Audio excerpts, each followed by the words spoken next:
अगर यूट्यूबरों का सम्मान देना आपके लिए गलत है तो ऐसा सम्मान हमेशा दिया जाएगा, हर रोज दिया जाएगा। आज याद आइल इतना दिन याद ना पड़त रहा कि लोग के सम्मानो करे के चाहिए। आज ध्यान में आइल। लोग बोलते हैं कि ये खींच दिए उसी पे रेंगोगे। अरे हमनी के करी ला जब वो चीज के कॉपी कर लेला। आज दिमाग में आइल कि करे के चाहिए। खैर कोनो बात ना, सब महादेव है। और ये बोलना है कि लोग कहता है कि हमनी के गाना नहीं खे बाजत तो हमनी के कुछ नहीं खे होत, तो भाई हमनी के ज्यादा बाजत के करबा। एक महीने कम गाना रिलीज का कोई नहीं है, गाना साफ ना के बराबर आइल तक तो मार्केट खत्म हो गई। अरे मर्दे ई कौन मार्केट है कि 10 दिन में हमनी के खत्म हो जाए? हमनी के मार्केट खत्म करे वाला तू ही भइल बड़ा लो हैं। हर चीज का बोल रहे हैं गाना चोरी के। हमनी के गाना नहीं खज चोरा के गावत हैं। का रहे कि ओढ़ के कमर अमर हो जाए, मालिक न बालिक के जान ले बगा के कर धुन रहे घरवा के रहे।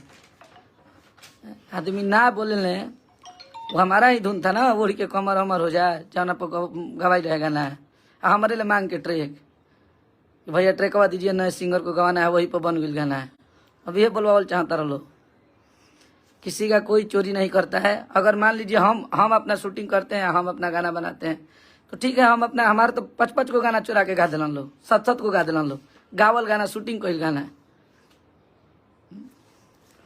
खेसारी लाल यादव बनने के लिए मेहनत कीजिए। एक आदमी मैंने कहा काल से हमनियों के जय जयकार करे लगी जब तू लोग के, तो मैंने तुम लोग के छोट भाई बन जीव जा। मैंने गाना से जवाब दे देते तो खराब बनी जाए। जैसे सब लोग आज सारा लोग भैया की जय हो, भैया के जय हो कर दे, हमनियों के कर जाए तो ठीक हो जीव जा। निमन कहा लगब जा हमनी के हैं। मैंने तनसा चलल बा, आजाद देश के आजाद नागरिक है जा, ना करब जा। बाजी ले जा भोजपुरी में सबसे ज्यादा। ये बात के गर्व भी बा और घमंड भी बा। बोलल ना 2 दिन बाज गई, कितना आदमी हिट दिले मैंने भुला गई बानी।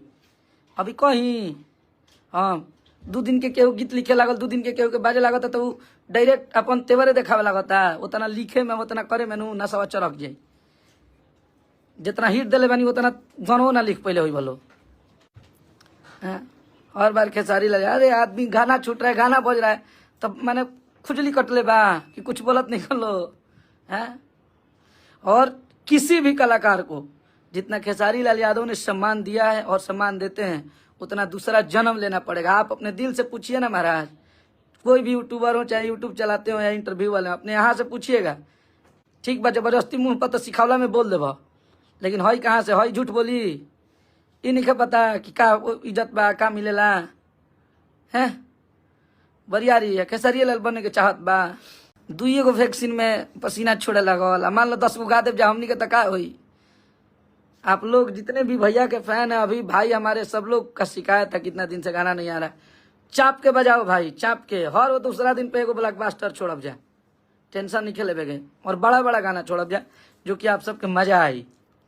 इतना दिन से काम हमरो बंद रहा, आदमी चुप रहा है, गाना बजाना बना रहा। छोड़ा तन गाना, बताओ तन गाना कैसे लिखाला है। भैल बड़ा जाए ऊपर एलियन हम लोग आसमान से कूद गई बड़ा लोग जौन लिखवा जाता ने बाजी। रे जा 2 गो में पसीना छूट गई। अभी तो बहुत चीज आए वाला बा। आप सब ऐसे ही